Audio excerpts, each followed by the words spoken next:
Welcome to everybody. So as usually every Sunday, we are going to conduct this class about insight meditation.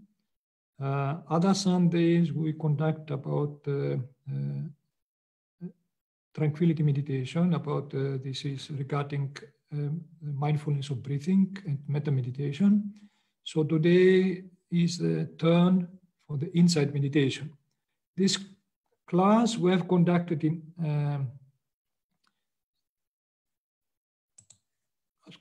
other times also. It is the presentation is the same as before, so it is just for newcomers also, for them to know what are the steps to be followed in insight meditations, but also for those who want to refresh the knowledge, who have already gone through the presentation, they want to refresh the knowledge.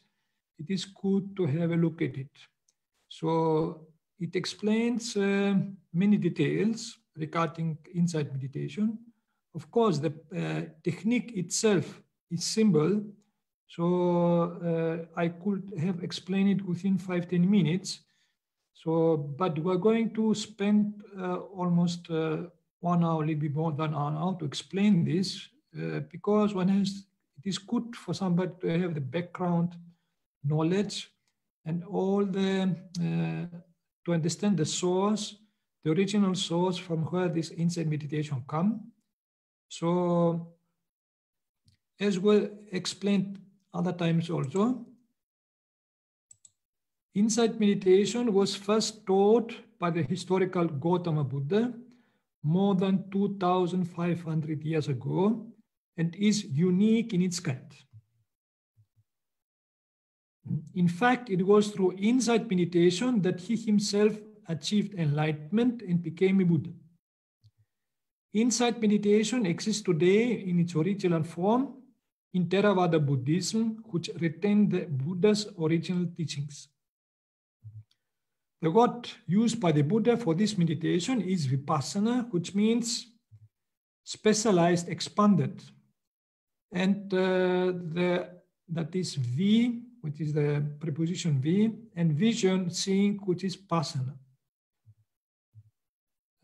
This seeing, passana, exposes the truth of the impermanency, the suffering, and the impersonal and unsubstantial nature of all material and mental phenomena of existence.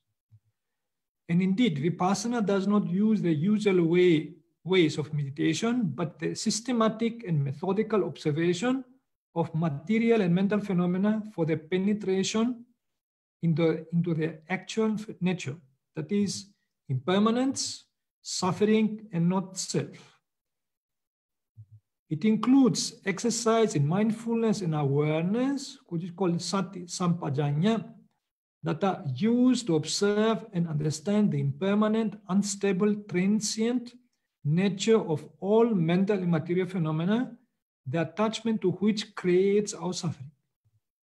The main principle in Vipassana meditation is observation of rise and fall of every material and mental phenomenon, so that if the meditator observes this phenomena, either this material or mental, one can see that they all have the nature of rise and fall.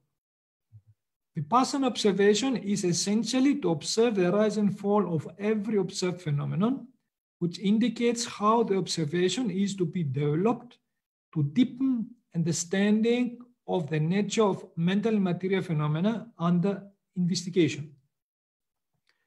So the source of this information, it is from one discourse of the Buddha, which is called the Discourse on the 4 Applications of Mindfulness, which is the Pali word for that is Satipatthana Sutta, which the Buddha called it the direct path to Nibbana. Satipatthana Sutta is one of the most important and widely studied and practiced discourses of the Buddha, acting as a foundation for mindfulness meditation practice, with particular emphasis on the development of insight meditation, which is Vipassana. It is called the heart of Buddhist meditation. It contains the most comprehensive explanation of the immediate and straightforward way to achieve the Buddhist goal, which is Nibbana or Nirvana. It is, as the Buddha calls it, the direct path to the realization of Nibbana. It lays down a complete system in order to train the mind with tiny precision, to see with tiny precision the real nature of the body, the feelings, the thoughts, and the mental and material phenomena, and overcome the attachment to them. The Buddha begins this discourse with a statement: this is the direct path for the purification of beings, for the surmounting of sorrow and lamentation, for the disappearance of pain and grief, for the attainment of the true way, for the realization of Nibbana, namely the 4 applications of mindfulness. Why did the Buddha tell about the direct path? So it is to distinguish from other meditations, such as the 10 Kasina meditations, the 4 Brahma Viharas, the 6 recollections, Buddhanusati, etc. This can lead to Nibbana, but not directly, and can lead to sidetracks. However, Satipatthana leads directly to the final goal, Nibbana.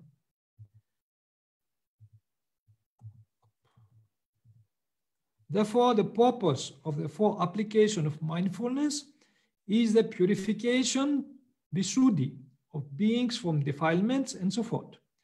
As the Buddha says, for a long time this mind has been defiled by lust, hatred, and delusion. Through the defilements of the mind, beings are defiled. With a cleansing of the mind, beings are purified. So now we spoke about the 4 applications of mindfulness. What are these 4? So the first is called observation of the body, called kaya passana. The second is observation of feelings.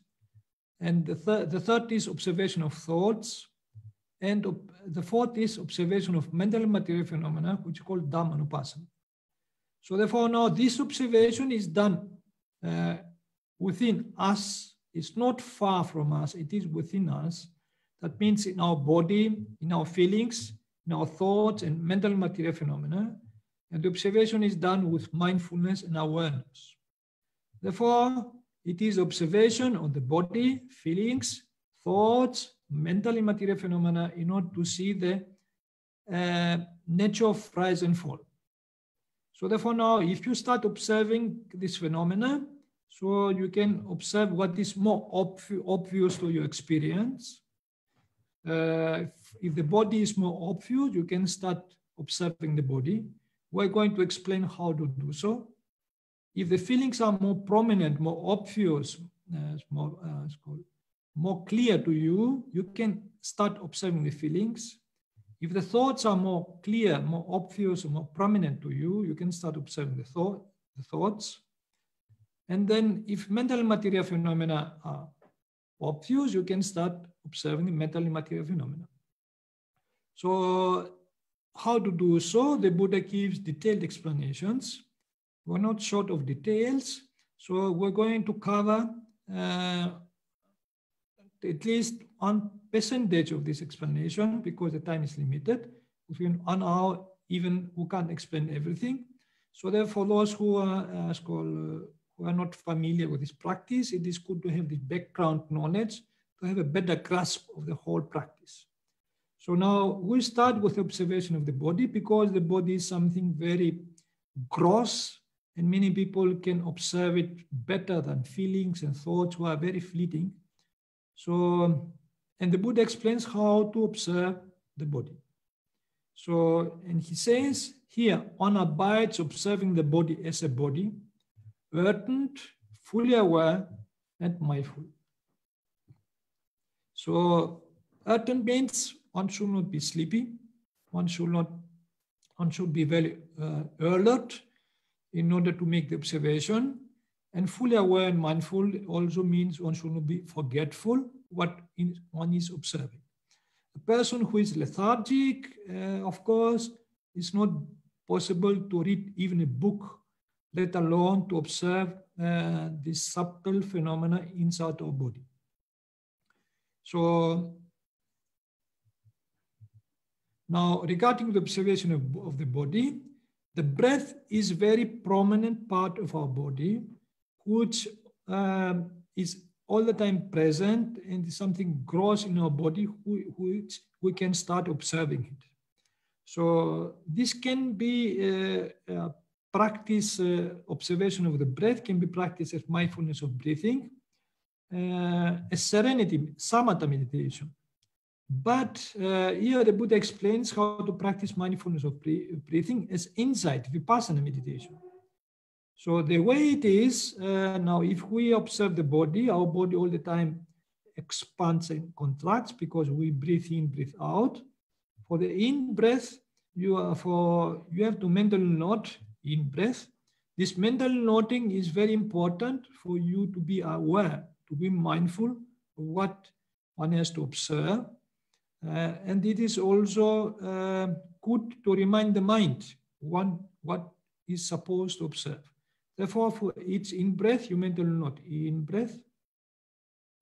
And for each out-breath, you mentally note out-breath. So you can observe this process, in-breath, out-breath, in-breath, out-breath. This can be observed at the tip of the nose, where you feel the breath, or on the chest, or on the belly, wherever the breath is more prominent. So, and that is the first part, to be mindful of the breathing process. But now comes the second part, which is insight meditation. And as we're told, the main principle in Vipassanā meditation, insight meditation, is observation of rise and fall of every material and mental phenomenon. So therefore now, if the meditator sees the breath, you can see that the breath rises and falls. That's called, we explain how to observe this. So therefore now the Buddha emphasizes this part of the Vipassana. He says like this: one abides observing in the body its nature of rising, or its nature of falling, or its nature of both rising and falling. Therefore, he has a principle of rise and fall. So for those who are interested to see this passage in the Pali, it says, Samudaya Dhamma Nupassiva Kayasmin Viharati. Samudaya means rise, Dhamma means phenomenon or the nature. Anupassi means observing. Kaya means the body. Viharati means abides. One abides observing in the body its nature of rise.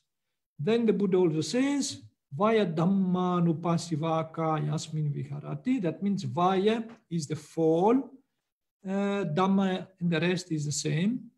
So, and also Samudaya Vaya Dhamma Nupassivaka Yasmin Viharati. That means to see the nature of Samudaya, rise, and Vaya, and fall. So therefore now this observation with mindfulness and awareness has two parts. The first part is knowing the object of observation.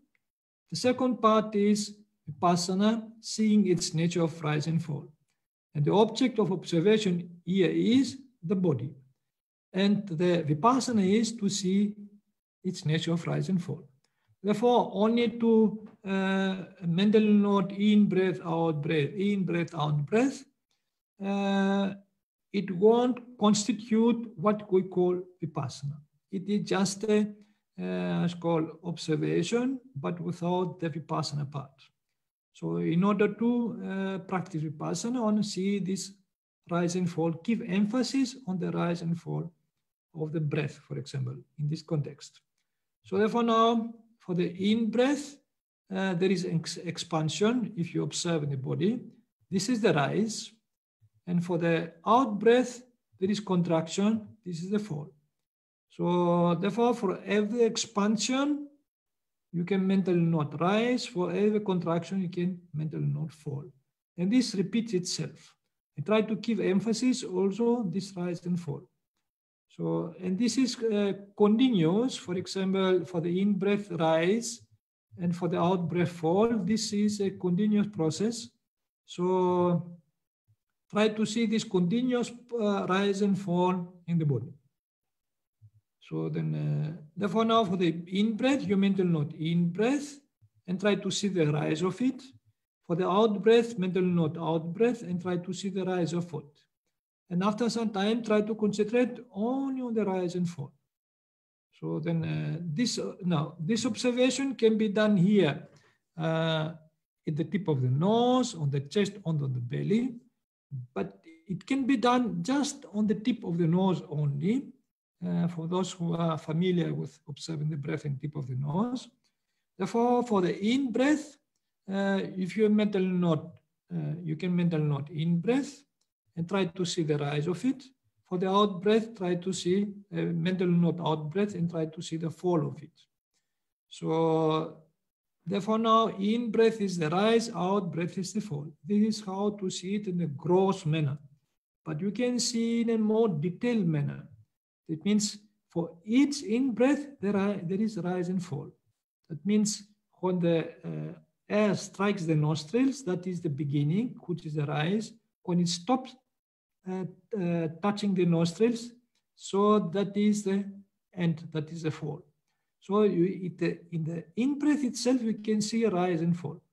Similarly, with the out-breath, for the out-breath, there is also rise and fall. For when the air exits from our body, so that is a rise. When it stops exiting, that's the fall.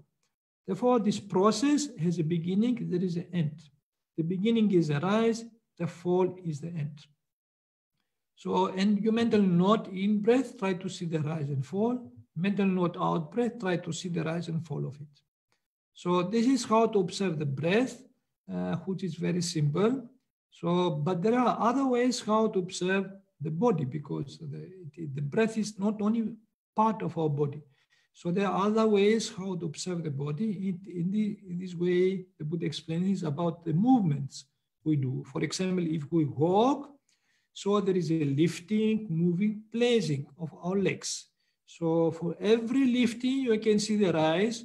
For every placing, you can see the fall. Therefore, here also you can see this rise and fall. For every step we can do. So then if we walk, one can observe this rise and fall every moment. If one wants to observe this also in more detail, so one can do so. So every simple movement we do with a leg, so there is a rise and fall, small rise and falls. So if we lift the heel up and lift it, move it forwards, lower it, then touch it on the ground and place it, for every small movement, there is a rise and fall. So this is how actually you can observe this rise and fall again. So, and you have to mentally note it, give emphasis on that, and try to see the impermanent nature of this phenomenon. So other ways how to observe the body, it is if we sit, if we walk, if we stand, if we walk, or if we lay down.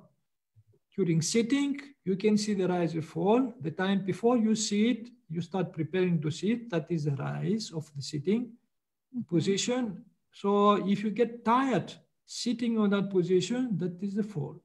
Therefore, for the sitting position, there is an end. There is a beginning and end. You can't sit for long like this. There is a limit. That is the fall.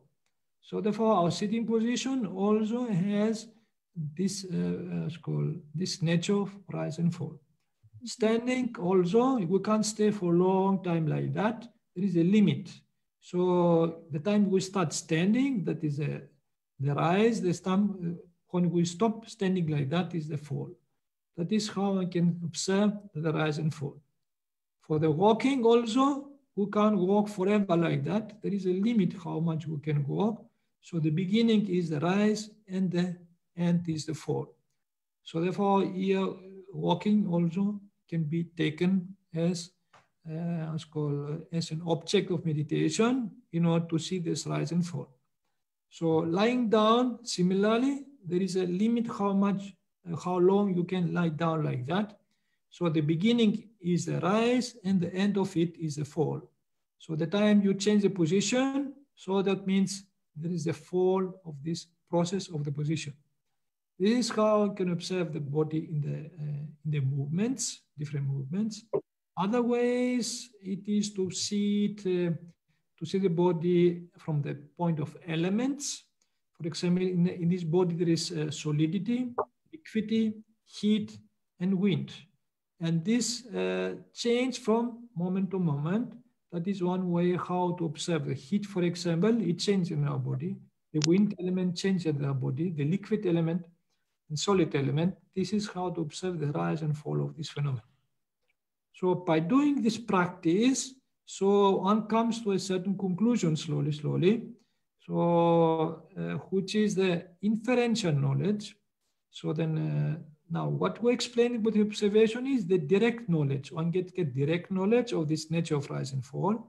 But after some time, one get this inferential knowledge to its conclusion. So then one can come to, after observing this again and again, as the Buddha says, mindfulness that there is the body is simply established in oneself, to the extent necessary for bare knowledge and strong mindfulness. What means there is the body? So the meaning is there is only the body or a bodily process, not a being, not a person, not a woman, not a man, not a self, not what belongs to a self, not I, not mine, not somebody, or not what belongs to somebody. Now, if we investigate this body, actually the breathing process, so I can understand there is not a person who does it. Even if we sleep, we're not aware, but this process of breathing goes on. So even if we walk, we might not be aware of our breath.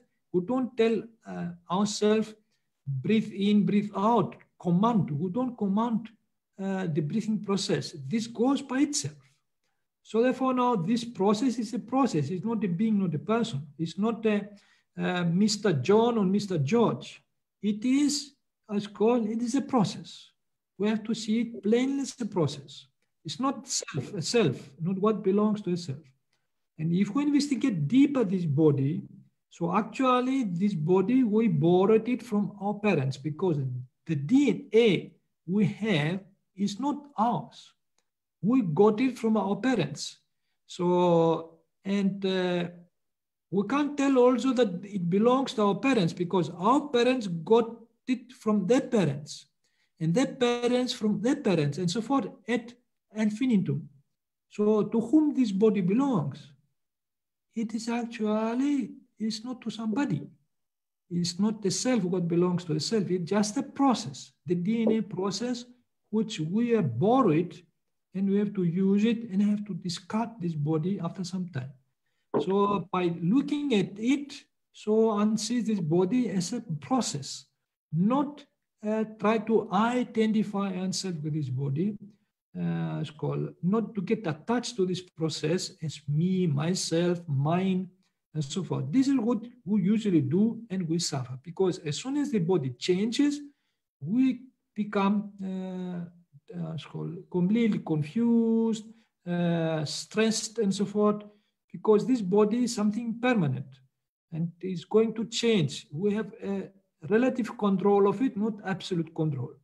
So therefore, the meditator sees this body as a process, not as a person, does not personify this body, does not identify with this body and gets detached from it. And the Buddha says this is for the sake of a wider and higher measure of knowledge and mindfulness. This is called Yatha Bhuta Jnana, knowledge of the phenomena as they really are and not as we imagine them to be. And then the Buddha says, and one abides independent, not clinging to anything in the world. So the meaning is independent, not dependent on craving for this body and speculation about this body or wrong views in regard to the body.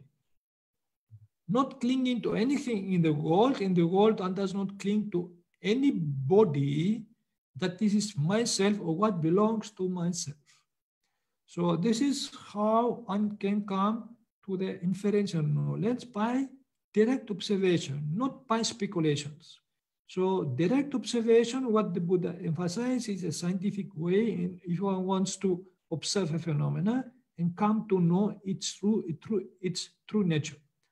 So, but we don't consist only of the body. We have also other things in order to get experiences. So, and this is with the feelings. And this is the Buddha explains how to observe the feelings also, because feelings play a big role for our experience we have in the world. And it is good to observe them because we also get attached to feelings. So, and the Buddha gives a very precise explanation of how to do so. We are going to see how to, it's called observe the feelings. For those who have the problem with feelings, that means they can, the feelings are more prominent, more obvious for them, they can just start this meditation observing the feelings. So therefore now here the Buddha says, one abides observing feelings as feelings, urgent, fully aware and mindful. The same applies here. One can't be lethargic and make the observation, can't be forgetful and observe this, make this observation. One should be urgent, fully aware and mindful. So now regarding the feelings, there are different feelings which arise in our bodies. So then there's a pleasant feeling, the unpleasant feeling, or there's a painful feeling.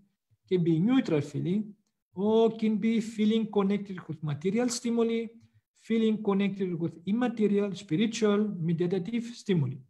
All these are feelings we can experience.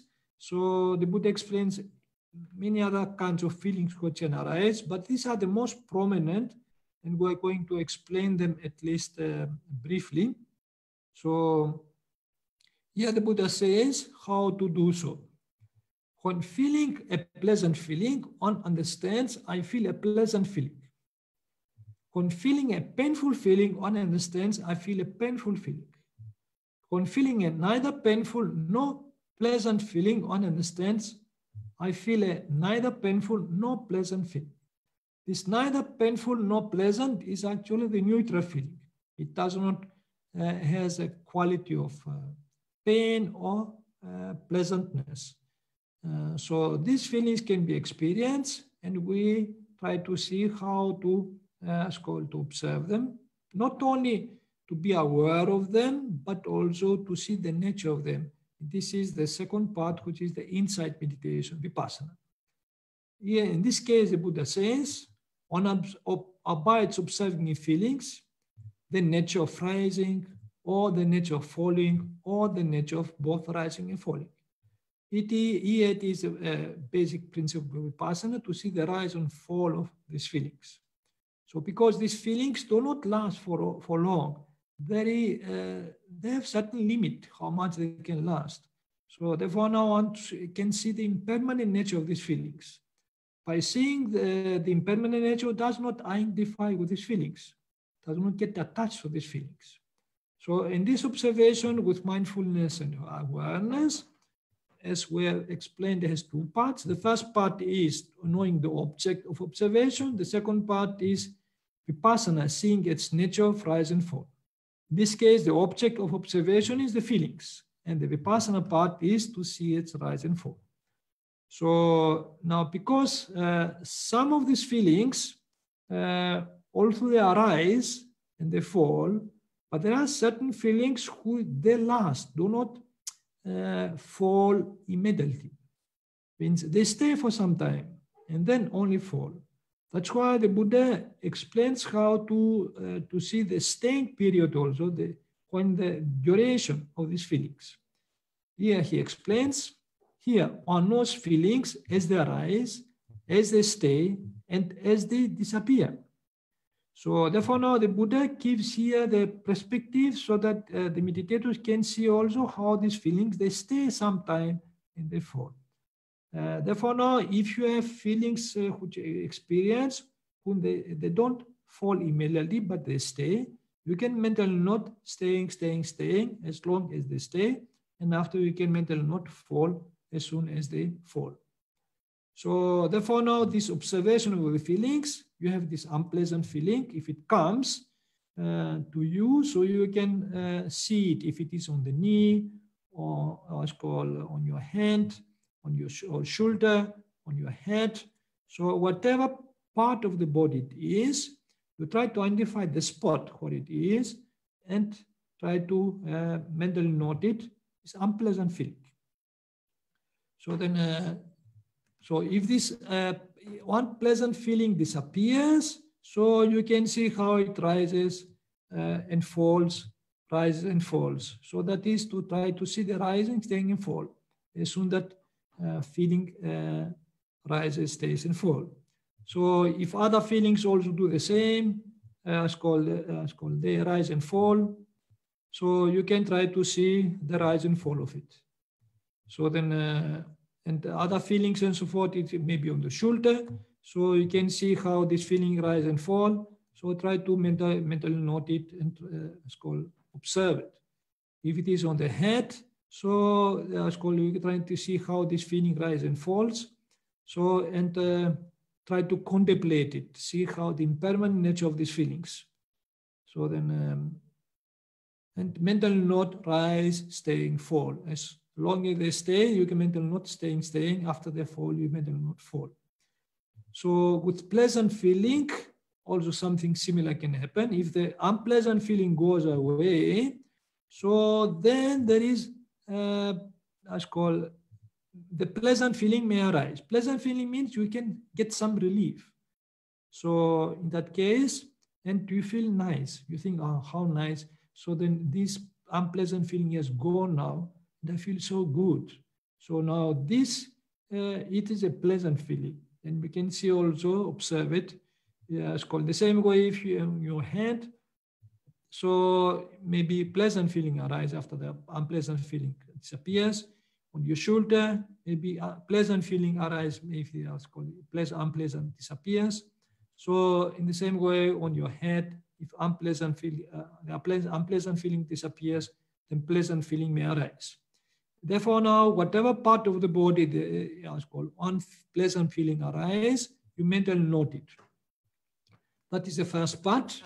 And then go to see how also this pleasant feelings also they rise and fall. So because they are also not permanent, they can't last forever. There is a limit how much they last.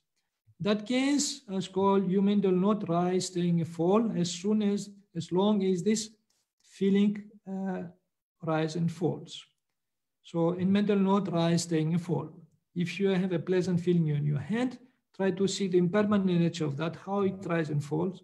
So, and try to also mental note, rise, staying and fall.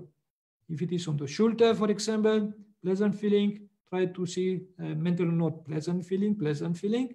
And after to see if it stays, you mental note staying. If it falls, you mental note, rise and fall.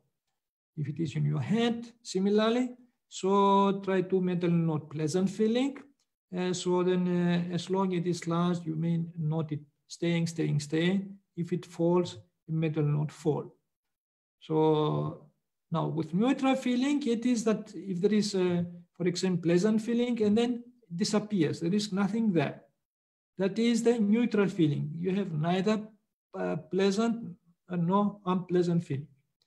The same way, for example, if you have a painful feeling here and it disappears, that is a neutral feeling. Can be called. There is nothing pleasantness there. You feel that is completely neutral. Try to see also the rise, staying, and fall of these neutral feelings and mental note, rise, staying, fall. So therefore now for these feelings, however pleasant feelings are there, they disappear. There is nothing more there. It is a neutral feeling. On the head also, if the pleasant feeling disappears, so there is a neutral feeling. So this is how to observe these feelings. After one does so for some period, one understands what the Buddha says.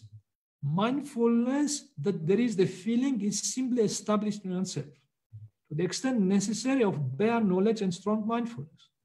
The meaning is, there is only the feeling or a feeling process. Not a being, not a person, not a woman, not a man, not a self, not what belongs to a self, not I, not mine. not somebody, not what belongs to somebody.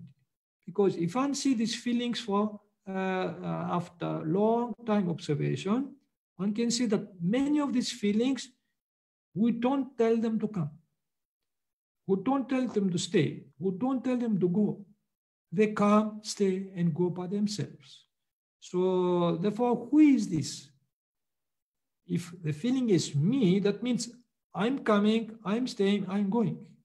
So, and these feelings sometimes will never return. So therefore now, and if it is, for example, a pleasant feeling, we want it to stay, it doesn't stay, it goes away. And we are sorry because it has gone.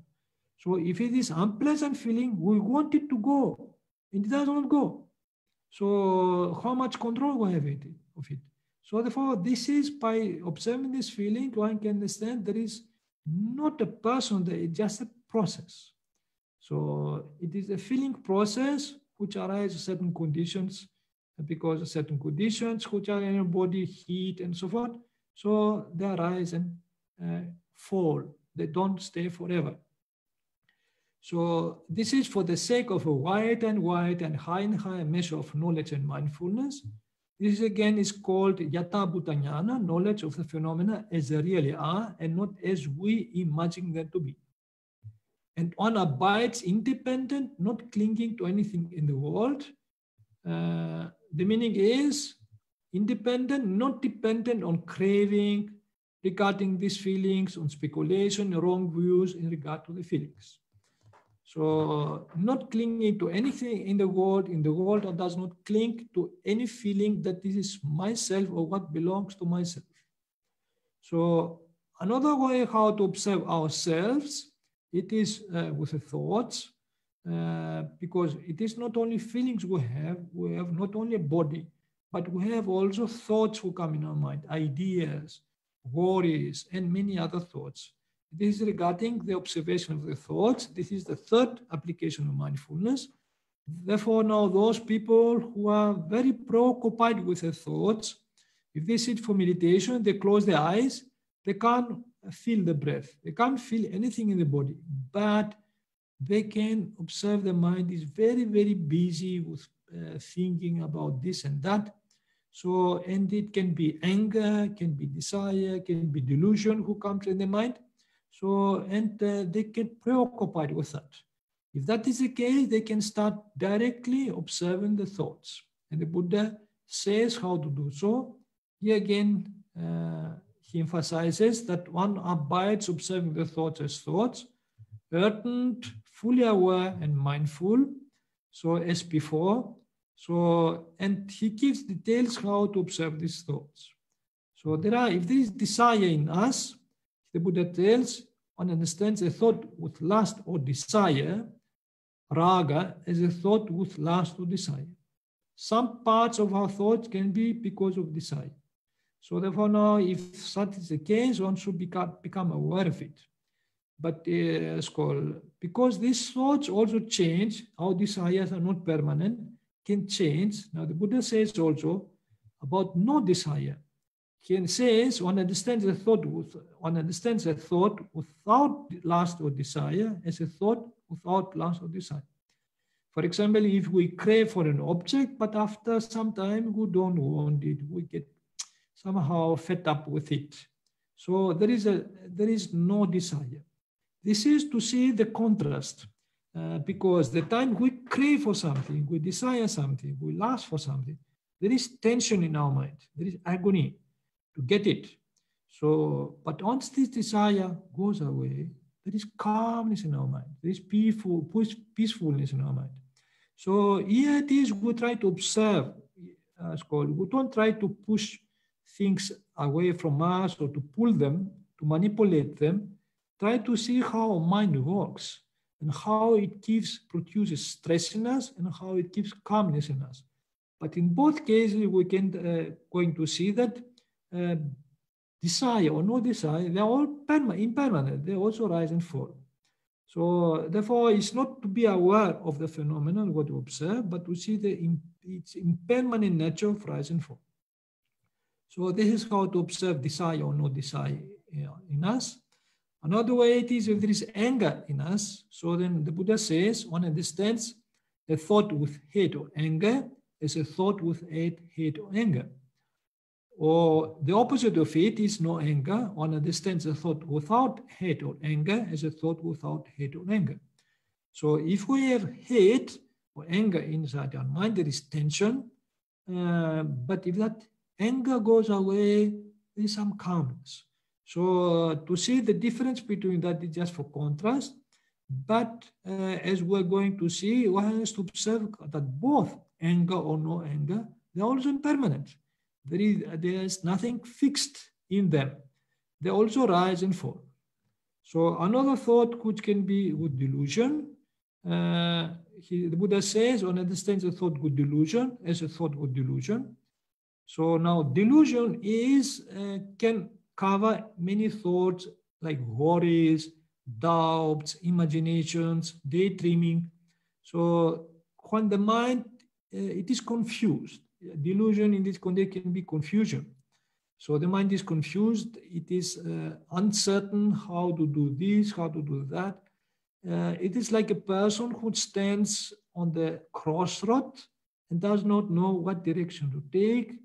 It's called, similarly, the mind which is in delusion means it has lack of knowledge, does not know what actually to do. If we worry about something, we don't know what decision to take.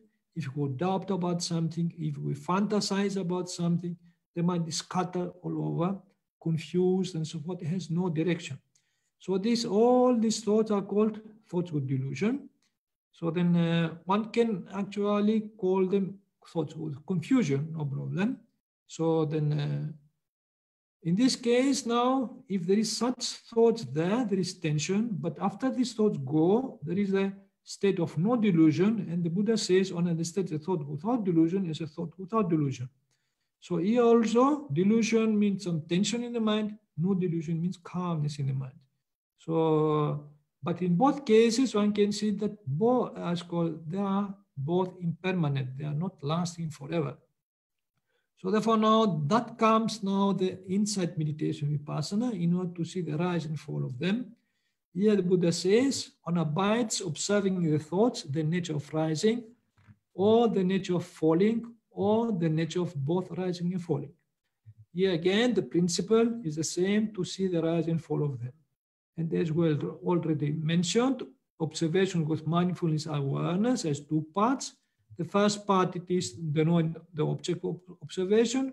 The second part is Vipassana, seeing its nature of rise and fall. In this case, the object is thoughts. And the Vipassana, it is to see the rise and fall of them.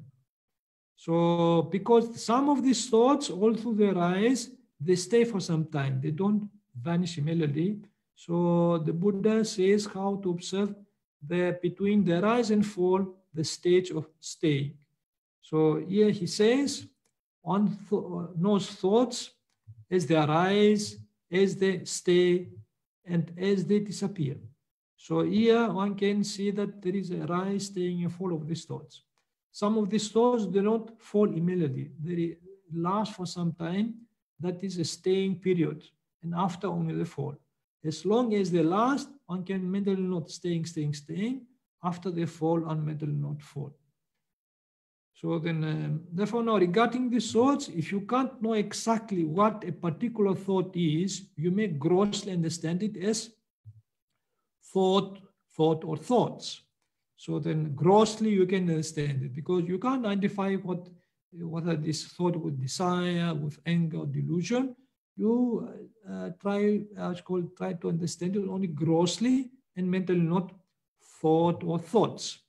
So and try to see the rise, staying, and fall of them. And mentally not rise, staying, and fall. So then, but if you can identify what kind of thought this is, you if there's a thought with lust or desire, so you mentally not thought with lust or desire and try to see the rise, staying, and fall, and mentally not rise, staying, and fall. If there is a thought without lust or desire, so you mentally not thought without lust or desire, and try to see the rise, staying, and fall, and mentally not accordingly. So if there is a thought with anger, you mentally note thought with anger and try to see the rise, staying, and fall, and mentally note accordingly. So if there is a thought without anger, you mentally note with thought without anger and try to see the rise, staying, and fall, and mentally note rise, staying, and fall. If there is a thought with delusion, try to see it and mentally note thought with delusion. So try to see all the rise, staying, and fall of it and mentally note accordingly. So if there is thought without delusion, mentally note thought without delusion. Try to see the rise, staying, and fall of it and mentally note accordingly. So this is how the Vipassana is to be practiced. So, and give emphasis on the impermanent nature of these thoughts, that they rise, staying, and fall. So by doing so again and again, so one comes to the conclusion that there is mindfulness, that there is a thought. It's simply established in oneself, the Buddha says, to the extent necessary for bare knowledge and strong mindfulness. The meaning is, there is only the thought or the thought process, not a being, not a person, not a woman, not a man, not the self, not what belongs to a self, not I, not mine, not somebody, not what belongs to somebody. Because if you go these thoughts, many of these thoughts, we never tell them to come. So they just pop up. So they occupy the mind, they confuse us, and they go away. So many of the thoughts, we never tell them to come, we never tell them to stay, they never tell them to go. So even if some thoughts we want them to keep them, they just go away. So, and we just to find them, what was the thought, what are the thoughts, and so forth. So therefore now many of these thoughts actually, they have their own way, their own process. So, but what we do is we identify ourselves with these thoughts, that means with these impermanent thoughts. So, and we think it is me, myself, and so forth. So by looking in deeply with this what's called constant observation, and see there is not a being, there is not a person, just processes. This is for the sake of a wide and high measure of knowledge and mindfulness. This again is called yata bhuta jnana, knowledge of the phenomena as they really are and not as we imagine them to be. And then the Buddha says, and abides independent, not clinging to anything in the world. So the meaning is independent, not dependent on craving and speculations and wrong views in regard to the thoughts. Not clinging to anything in the world means in the world that does not cling to any thought that is, this is myself or what belongs to myself. So this is the observation of the thoughts. Of course, now we have explained the body, the feelings and thoughts, which are not only the only realities about ourselves. We have also other realities, other experiences, which are related with mental and material phenomena. And this is regarding the observation of mental and material phenomena. So we're going to explain what that means. And the Buddha explained many aspects how to observe this phenomena. We're going to today give only one example, which is very common experience which many people can have. So therefore, we're going to limit ourselves in a it's called one observation of the mental material phenomena. So now here again the Buddha says, on abides observing mental material phenomena as mental material phenomena, urgent, fully aware and mindful as before. So, and the example we're going to give today, what the Buddha already explained about this, is about the sense organs. For example, the eye, which is sense organ, how to observe the eye, and how to observe a sense object, which are visual object in this case. So, how if the visual object, if they impinge in the eye, this has impact to our mind. So, for example, if the visual object is very pleasant, we feel good. If it is unpleasant, we feel not good. Means we are not happy. Therefore, our happiness depends on the object we see also. And it fluctuates. We might feel happy now. Next moment, we might feel unhappy because we see something, an ugly visual object. Therefore now, visual object play a big role for our moods, for our psychological makeup. So now the meditator can observe this object, how as called to be aware of them and to see how much impact this visual object have to the eye and also to the mind. So now sense organs are material phenomena, sense object is material phenomena, but these have impact to the mental phenomena in our mind. The way we feel, we think, we speculate and so forth, fantasize, depends also on the object we see outside us. So, and the colors, the shapes, the texture of object play a big role to influence our moods. So then this is how the meditator can observe this object. Another material phenomenon is the ear and also the sounds. These are material phenomena. Sounds play a big role for our moods, so for our mental makeup. So therefore, if a sound, pleasant sound embedded in our ear, this has impact on our mind, you might feel happy. So, but if it is unpleasant sound, you might feel unhappy. Therefore, this happiness and unhappiness, so it depends on the sounds also. The impact the sounds have in our mind. So we think happiness, it is self-produced. So it is not. The sounds play a big role for our moods, to change our moods. So as the way also visual objects do the same. So, and then another material phenomenon we have, it is the nose and also smells. Smells also, if they are pleasant smells, unpleasant smells, they also have impact in our mind. If they impinge in our nose, then that has impact to the mind. So if it is a pleasant smell, we feel so happy and we're starting smiling and so forth. But it's unpleasant.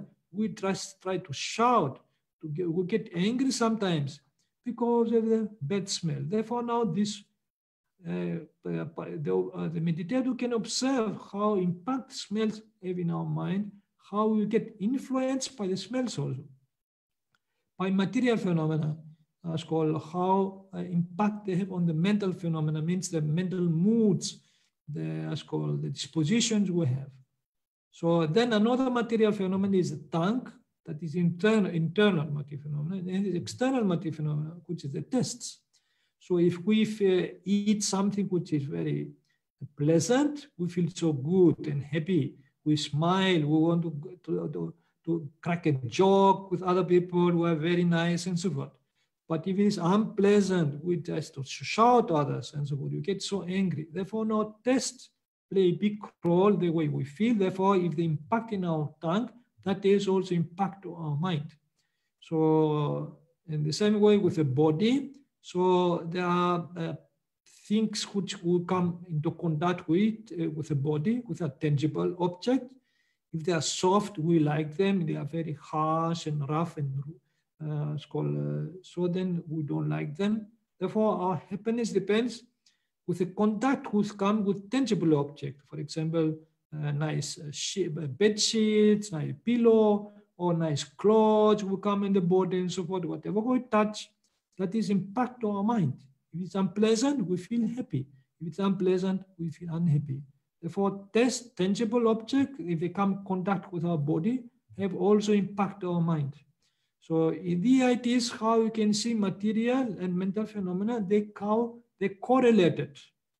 Mental phenomena do not arise accidentally. So feelings, thoughts we have in the mind do not arise accidentally. So there is some mechanism there which we don't understand, but through meditation you can understand it. So therefore now after, of course, the mind, whatever comes with contact with this sense object, produces many ideas. So the mind produces ideas about the visual object, sound, smells, and so forth. And these ideas, in return, have impact to the mind. So therefore, now there is a correlation between mental and mental phenomena. Now, ideas are mental phenomena, the mind is mental phenomena. Therefore, now mental phenomena interact with other mental phenomena in order to change our moods, our feelings, our thoughts. So here it is a whole mechanism how it operates for us, what we call to feel happy or unhappy. So therefore, this happiness and unhappiness, it depends on the whole mechanism and the influence this object have around us and how we respond them and so forth. So that is a way how to observe this mental material phenomena. So therefore, to be aware of them, to be to be mindful of them. And that is the first part. And the second part is to the insight meditation, Vipassanā. Here it is how the Buddha says again, on abides observing the mental material phenomena, the nature of rising or the nature of falling or the nature of rising and falling. So that is again the principle of rise and fall, to see that these phenomena are not permanent. What's called, they can't have a lasting impact in our mind. What's called, there is a certain limit, and they are called, they are also perishing, they are fleeting, transitory phenomena which arise. But we get attached to them, we identify with them, and they will prolong their life, prolong their impact in our mind. We get confused because of the material phenomena. So therefore now, this observation with mindfulness and awareness, again, it has two parts as we're explaining, knowing the object of observation, and second part is Vipassana, seeing its nature of rise and fall. In this case, the object is mental and material phenomena. And the Vipassana, it is to see the rise and fall of them. So going back, so then to understand how to see these things. For example, if there's visual object or a sound. I will give an example with a sound. So the time you hear sound, you can see how it rises, stay for some time, and it falls. You mentally note sound, and then after try to see the rise, staying, and fall of them. So as long as the sound stays, you can mentally note staying. If it falls, you mentally note fall. The same way with smells. The time you smell something, you mentally note smell, and try to see how long it lasts. If it lasts, you mentally note staying. After it falls, you mentally note fall. The test the same. The time you put something in your mouth, you eat, you mentally note test. So try to see how long it lasts, staying, and after it falls. So if you swallow, then the taste goes away from your mouth. Then you have to take another bite. So again is rise, again staying, another fall. You get another bite. So tell us called, every time you feel the taste, you mentally note it and try to see the rise, staying, and fall of it. With tangible object the same, and ideas the same. So then, and mental note accordingly. So this is how to observe mental material phenomena. By doing so, one understands the following. As the Buddha says, mindfulness, there are mental and material phenomena is simply established in oneself. To the extent of necessary for bare knowledge and strong mindfulness, the meaning is there are only mental and material phenomena. Not a being, not a person, not a woman, not a man, not a self, not what belongs to a self, not I, not mine, not somebody, not what belongs to somebody. That means these phenomena, they're processes. We try to identify with them, to personify them, and to be attached to them. Once we do so, we have to suffer because they are all impermanent. They change. They are transitory. So we're chasing transitory things, and after we suffer. So for the sake of a wider and higher measure of knowledge and mindfulness, this is called Yata Bhuta Jnana, knowledge of the phenomena as they really are and not as we imagine them to be. And again, the Buddha says here, and abides independent, not clinging to anything in the world. The meaning is independent, not dependent on craving and speculations or wrong views in regard to the mental and material phenomena. And not clinging to anything in the world means in the world one does not cling to any mental and material phenomena that this is myself or what belongs to myself. So now we're going to speak about the concentration of insight meditation. Although there are 4 applications of mindfulness, what you call about the body, the feelings, the thoughts and mental material phenomena. So one might think, oh, there are so many things I should observe. How to do so? So it is not so, because what we actually observe is one thing. It is to see the rise and fall of all these phenomena. That is the principle. We must not forget the principle. If we see the breath, what we actually try to see is the rise and fall of it. If we see the feelings, we try to see the rise and fall of it. Again, it's the same. In the breath there is rise and fall, in the feelings there is rise and fall. We see actually the same thing. If we see, observe the thoughts, we try to see the rise and fall. Okay, thoughts also rise and fall. Now we have something common here. Mental material phenomena the same. They also rise and fall. They have something common. So if we observe any phenomena, we see actually the same thing. All right. Therefore, now this observation on the body, on the feelings, and the thoughts and mental material phenomena, it is by seeing with the eye of Vipassanā, we try to see the rise and fall of it. Therefore, although the object is different, body is different from the feelings, and feelings are different from the body of thoughts and so forth, but they have the common thing, which is constant, the rise and fall. That is constant. So that is ever present. Now, feelings may not always present. So thoughts may all not be present, mental material phenomena are present. But if we change and see, this rise and fall can be the thoughts, can be feeling, can be the body, can be mental material phenomena. Therefore, I can discover this rise and fall in all our experiences. Either it is physical experience with the body or mental experience with feelings, thoughts, and so forth. So therefore, all these mental and material phenomena are in constant rise and fall. So that is where one gets this Vipassana Samadhi, what they're told, and the mind gets concentrated, does not get lost. So because one sees the constant rise and fall. So now regarding this Samadhi, the Buddha has spoken, and you can see that is related to the Vipassana.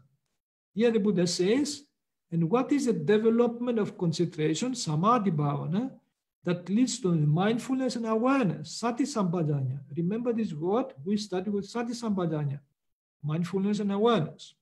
So here the Buddha explains, here are those feelings as they rise, as they stay, and as they disappear. So here you can see this rise, staying, and fall.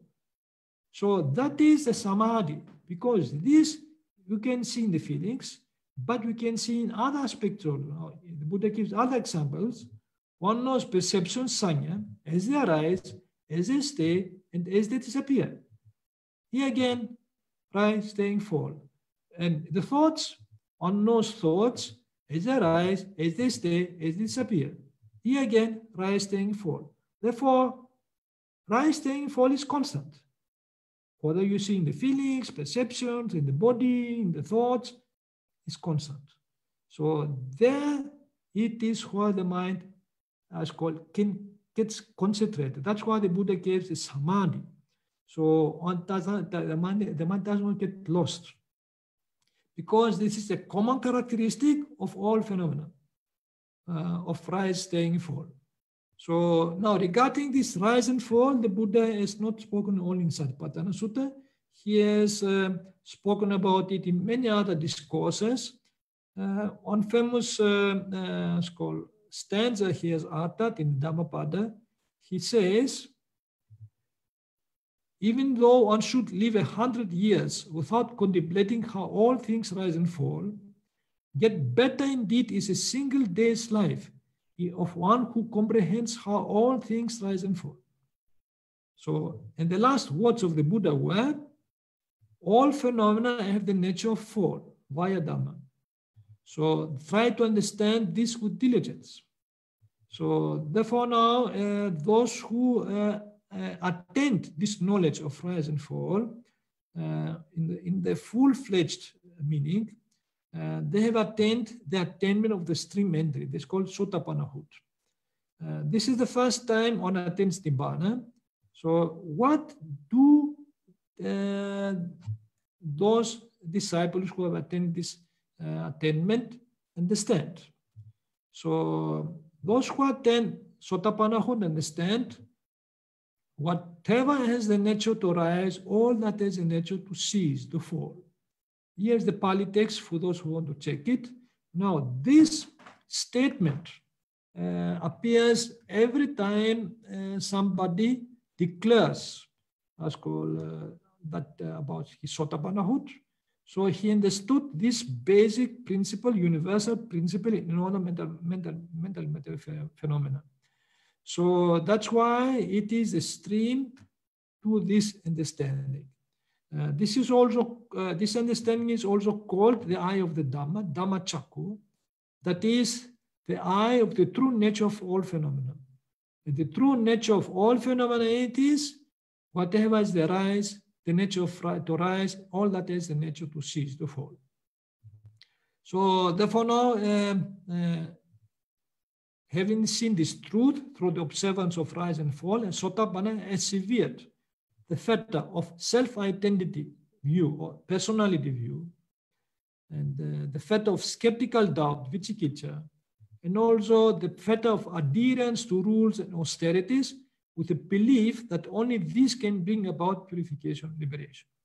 So then, therefore now, in Buddhism, who usually don't accept that, is only just rituals and so forth, do not bring liberation, only the rules. These can be basic practices, but ultimately one has to practice Vipassanā meditation in order to understand the realities of the world. So now, this person, the Sotapanna, he now possesses the intellect, which is excellent and liberating, leading to the complete cessation of existential suffering. So I am going to summarize what we have told up to now. So the observation of mindfulness awareness, which we have explained now, has two parts. The first part is knowing the object of observation, and the second part is Vipassana, seeing its nature. And the object can be the body, can be the, and to see the rise and fall of it, can be the feelings and to see the rise and fall of it, can be the thoughts to see the rise and fall of it, and can be the mental material phenomena to see the rise and fall of it.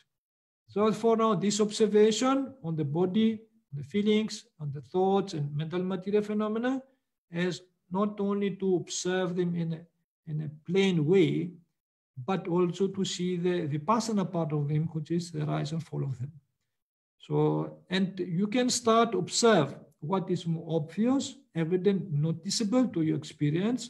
If the body, for example, is more obvious, let's see, the breath is more obvious, start observing the breath.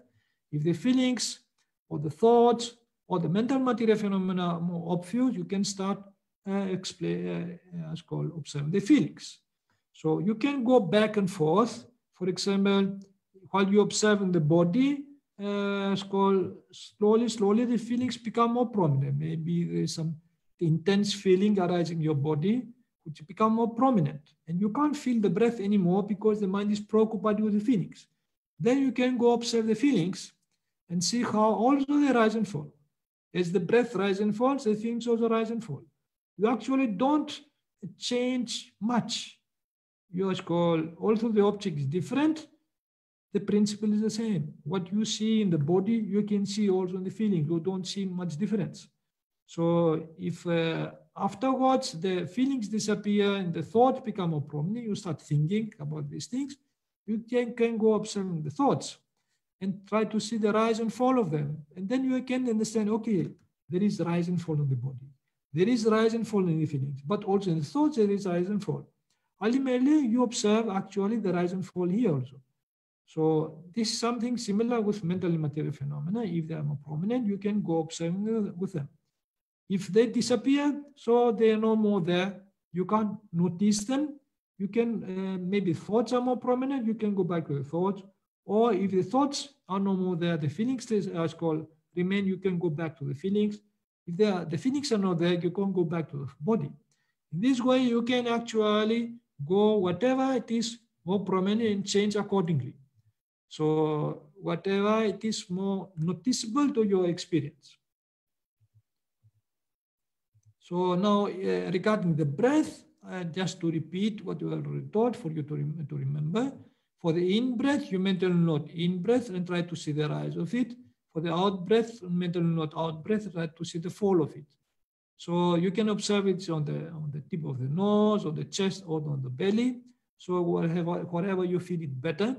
So, and you can observe it at the tip of the nose. For example, for the in-breath, you mental note out-breath. Excuse me, you mental note in-breath and try to see the fall of the rise of it. And for the out-breath, you mental note out-breath, try to see the fall of it. So this is in a gross way, but you can see the in-breath in a more subtle way to see that the in-breath itself rises and falls. And for the out-breath itself also rises and falls. And mental note accordingly, in-breath rise and fall, and out-breath rise and fall.